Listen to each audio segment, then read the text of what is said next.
Whether it was at the Dome, wearing suede, wearing denim, or part of a secret police organization, one thing's for sure, it came from beneath the sink. This is the Indie News. Well done. Yeah, well done. Week 218. Holy shit balls. And guess what? Tournament season continues, but you gotta wait for it. A little bit. What happened in upcoming shows? Let's start with results instead. That's what I meant. I'm talking about last week's upcoming shows. Oh, okay. It's weird because we started it on a Wednesday. Okay. Yeah. I'm a little thrown off. Attack live at the Dome. Happened on Wednesday. Yeah. Where Mark Andrews and Mustache Mountain defeated Nothing to Prove. Candy Floss defeated Damian Dunn, LK Messinger, Mike Bird, Shea Purser, and Spike Trivet. Ricochet and Page defeated Chuck Mambo in that street fight. No DQ match. Same thing. Pretty much. The Hunter Bros defeated Aussie Open to retain the Tag Team Championships. Paranormal Attacktivity defeated Millie McKenzie and Super Santos Jr. And then Wild Boar defeated Flash Morgan Webster, boo, to become the new Attack Champion. I'm not playing favorites. What are you talking about? It's not like you're a huge Flash Morgan Webster fan or anything. Yeah. What happened with ROH, though? ROH, we opened up with the Best Friends defeating the Boys with simultaneous Awful Waffle and Dude Buster. That was pretty fun. Kenny King defeated Hangman Page. They were kind of going back and forth with some small packages. Kenny King got the advantage and pulled the tights, continuing his cheating ways. And apparently his cheating ways, this isn't one of the matches I'm going to talk about in my upcoming shows, but his cheating ways have now gotten the attention of Jushin Thunder Liger, which is who he'll face at Death Before Dishonor. So that'll be interesting. We had another top prospect match with Dante Caballero and Brian Johnson. They were both, of course, destroyed by Jeff Cobb. Jeff Cobb then saying that the top prospect tournament is over because he is the top prospect. So it's over. And then in the main event, Bully Ray and Silas Young defeated Jonathan Gresham and Jay Lethal. That was a fantastic match. Not a whole lot of news about what's happening next week. I probably won't cover, or this week, probably won't cover it because it never really makes sense when it's on a pay-per-view. So probably no ROH results next week except for the show that I'm going to talk about in a second. But, yeah. Back over to you. Also on Saturday. Yeah, for Attack, once again, with Suede Denim Secret Police. The Hunter Bros successfully retained the second time this week against Paranormal Activity this time. Kyle Fletcher defeated Drew Parker. Niwa and Shea Purser defeated Nothing to Prove. Eddie Dennis defeated Ophidian. Chuck Mambo defeated Mark Davis. Splits McPins defeated Millie McKenzie. And then Wild Boar defeated Ricky Shane Page to retain his newly won championship. That's two pretty big high-profile wins for Board. Defeating Flash Morgan Webster and then retaining over Ricky Shane Page. Yeah. That's an impressive first couple matches, so good for you, Wild Boar.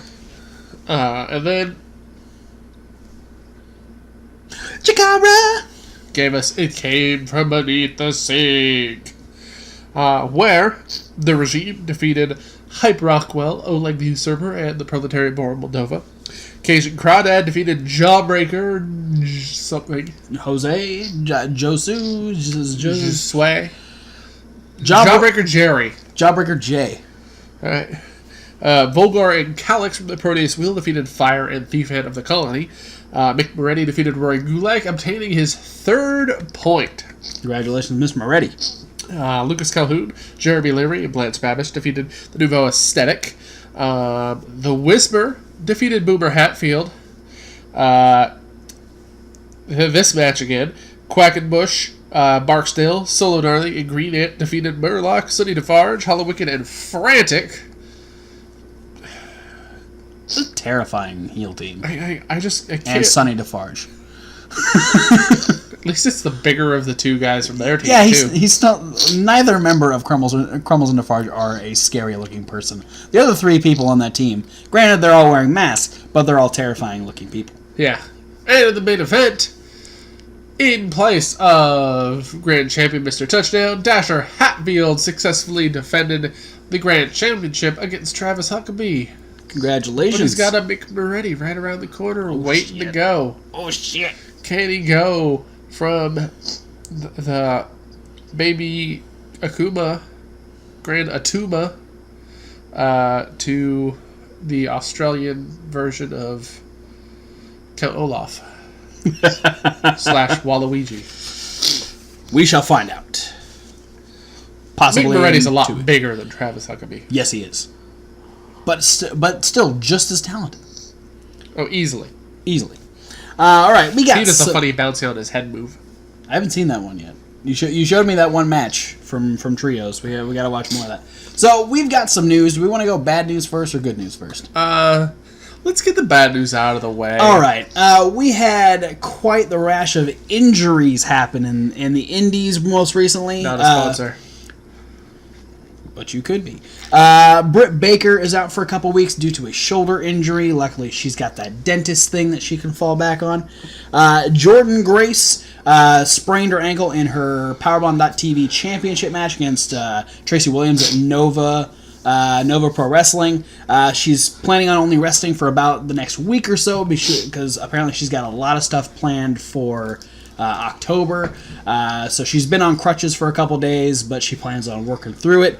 And probably the worst of the three, Joey Janela was facing psychosis at GCW, dove off the top rope and landed really bad. It bent his knee. It's a rough landing. If you go to GCW's Twitter, you can see the video. Last we heard, Joey Janela was just coming out of the ER and saying that it's not looking very good. So Joey Janela could be on the shelf for a couple of months, if not longer. So, which sucks because his last major injury I think was a knee injury. That kept him out for quite a while too. He talked about that on Stone Cold's podcast, and he was saying, "Is like, now that I'm in my 30s, I'm not healing as fast as I used to." So, which Stone Cold probably scoffed at that one. Well, I did too, because I'm in my 30s. But then again, I also kind of felt for it because I was like, I don't get over shit as fast as I used to either. That's fair, man. We ain't spring chickens no more. So, best wishes to all three of those stars. Jordan's planning on wrestling through it. Hope Britt Baker's back on the indie scene soon, and hoping for the best for Joey Janela. Yeah. But good news. Good news. Let me just celebratory nose wipe real quick.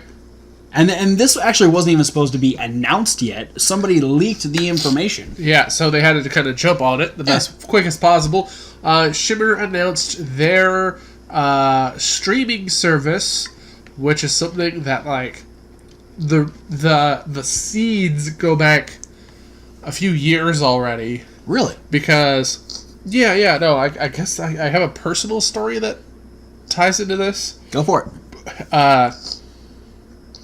I used to collect the Shimmer DVDs. Right, yeah, you have I have the first 9 or 10. Yeah.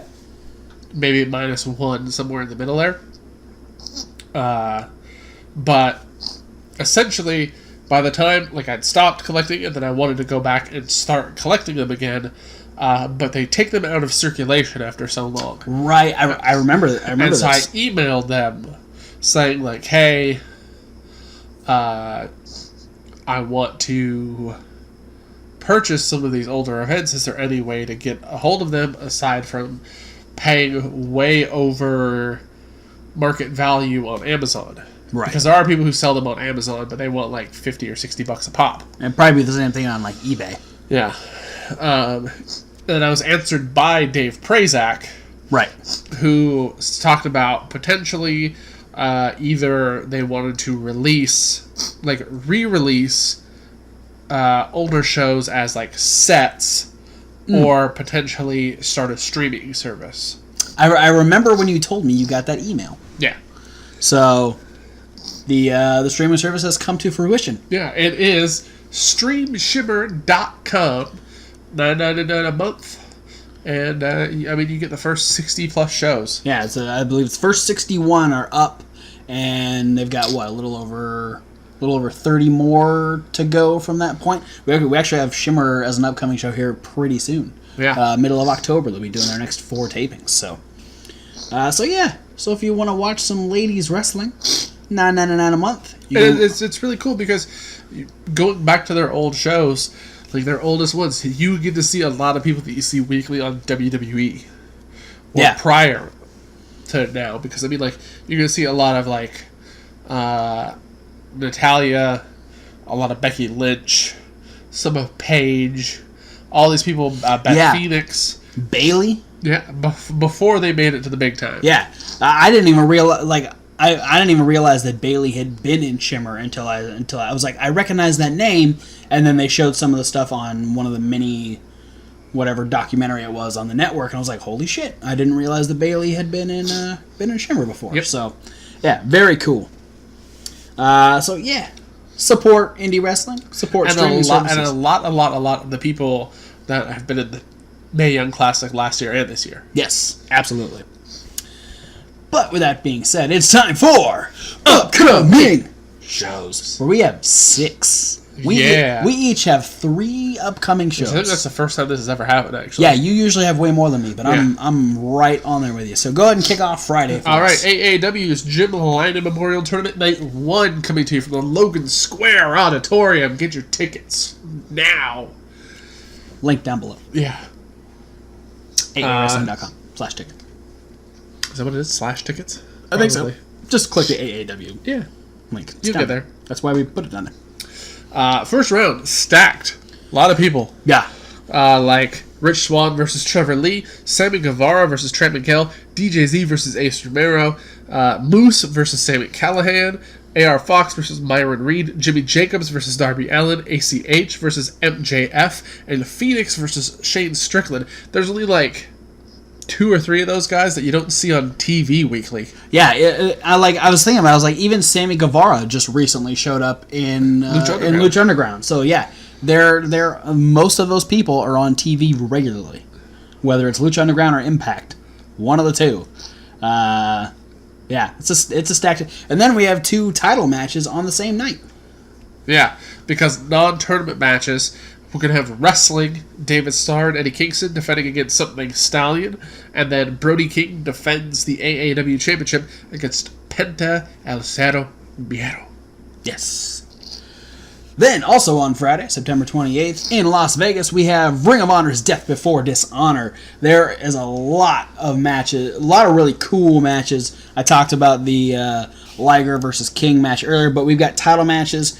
We've got the tag titles. Briscoes are defending against The Addiction. Punishment Martinez is defending the ROH TV title against Chris Sabin. We have a 10-man tag match where we have Bullet Club being represented by the Bucks, Marty Scurll, Hangman Page, and Cody, going against Chaos. And it'll be the Best Friends, Kazuchika Okada, Rocky Romero, and Tomohiro Ishii. So, good luck, Bullet Club. And then in the main event, the Ring of Honor Championship is on the line. Jay Lethal defends against Will Ospreay. Yeah. And then later on, Will Ospreay. I'm talking about that one actually coming up. Yeah, Will Ospreay's got a big weekend. Yeah. Saturday, we've got the Jim Lynam Memorial Tournament Night 2, which is just going to have the rest of the tournament. Right. Potentially other matches involving people eliminated in the first round, but then also likely Kylie Ray versus Scarlett Bordeaux. Yeah, I wouldn't be surprised if we have potentially another title match the next night, whether it's Something Stallion or wrestling, whichever one might defend the tag titles again the next night. Yeah. But yeah, Kylie Ray versus Scarlett Bordeaux. I am doing this one. And then Sunday. I have 2 matches on, or I have 2 shows on Sunday. Yeah. I forgot until I read this. Yeah, see, you're here. That's right. Here. That's right. So I'm going to talk about this one first. That has no matches, but in Eber City, Florida, at the Orpheum, we have Full Impact Pros Accelerate. Lots of people announced to be there. No matches. So fast, they don't even know what's going to happen. Yeah, they're just gunning for Eber City, Florida. So yeah, accelerating, if you will. Yeah. I didn't want to use the name again. My bad. It's all good. So yeah, no matches announced unless there's new matches, and if there are, you can check them out on wwnlive.com. Yeah. What else is on happening on Sunday? What's happening on Sunday? Beyond Wrestling is on Sunday. Please come back. That's the name of the show, coincidentally. I know. where we're going to have Lufisto checking off another bucket list match against Trixie Trash, Tracy Williams against Travis Huckabee, and Orange Cassidy versus Marco Stunt in a first man standing match. Yeah, I'm not even sure what to expect out of a match like that. Like, I saw Marco Stunt in the Over the Budget Battle Royal. I know what this guy can do, and he's pretty damn good. But he's really good at like doing stunts and doing moves. What's he gonna do if Orange Cassidy just like lays there or stands there? Oh, I don't know. How do you? Orange Cassidy wins. It's a mind game, man. That's fair. That's very fair. It's for sure going to be the headliner. You, in your own strange little world, Orange Cassidy is the main event of every Chikara show. He's the main event of every Beyond show. He's just the main event of any show he's ever on. Absolutely. Is he not? He always is. Also on Sunday, New Japan Pro Wrestling returns to Long Beach, California for Fighting Spirit Unleashed. The Beach of Length. Thank you, Woken Matt Hardy. I just realized that I haven't checked to see who won this, but as you were saying, Will Ospreay is going to be facing Marty Scurll. The winner of this match will face whoever won today between Kushida and Bushi, and they will actually, that match later on, I believe, is at one of the next big New Japan shows, and they will battle for the vacant IWGP Junior Heavyweight Championship. Then we also have the IWGP United States Championship on the line. Juice Robinson defends against Cody. And the IWGP Heavyweight Tag Team titles on the line. The Bucks defend against the Gorillas of Destiny. Bullet Club versus Bullet Club. Oh, shoot. So, yeah.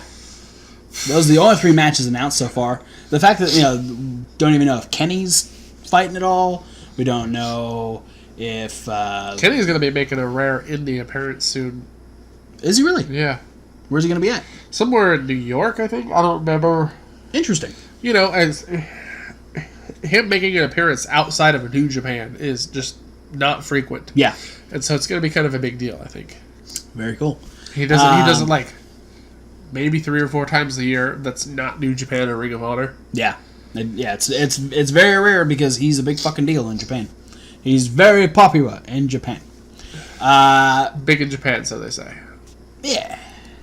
With that being said, that is this week's Indie News, guys. Thanks for watching. Don't forget to like, comment, and subscribe. Click every single link that is in the description. Every single one of them. Just open them up in the same browser. Hope your computer doesn't crash. But open the first set first. Yeah, they're the important ones. Yeah, because ours are in every single video. Yeah, those are the ones below. Yeah. But the ones above take you to the websites that go to all the different promotions that we talk about here, at least on a semi-regular basis, because not all of them are on all the time. Yeah. But, we've got websites there, like ChikaraPro.com. ROHWrestling.com. AAWrestling.com. NJPW1972.com. CZWrestling.com. And more. So many more. And we want to add more based on their suggestions, so using those social media links, send us links to your favorite and or local promotion, whether it's their Facebook page, their YouTube page, their websites, their MySpace if they've got it. We don't care. We just need to see a little bit of what they got going on. We need the upcoming shows, and within 24 hours, the results of said shows. If we like what they've got going on, we will not only continue to talk about them on a regular basis, but we'll give you a shout out for bringing them to our attention. Yeah, if we like it with our eye holes, we'll put it in your ear holes. With our mouth holes. We also want you to check out our podcast. Speaking of mouth holes. Yeah, that's what it says SoundCloud. It is working, so you can get this review and all of our regular reviews in podcast form. And there's Reasonable Wrestling Fans. It's for Reasonable with a W. Like Wrestling. Where we have the list with Kevin Hawk. We have Question of the Week with Thomas Wolfe. We have other videos that are loosely based around wrestling. And every single month we have an unboxing video where we get cool shirts like this Faces of Fear and Little Micro Brawlers. Braun not included. He wasn't an unboxing, but not Pro Wrestling Crate. He's the last battle of the boxes. Yeah. He's last. That's also something that happens on that channel every now and again. And you can check that out if you go to Reasonable Wrestling Fans. But for now, guys, thanks for watching, and we'll see you at whatever video you decide to watch next. Oh, yeah. Also, fuck Modus.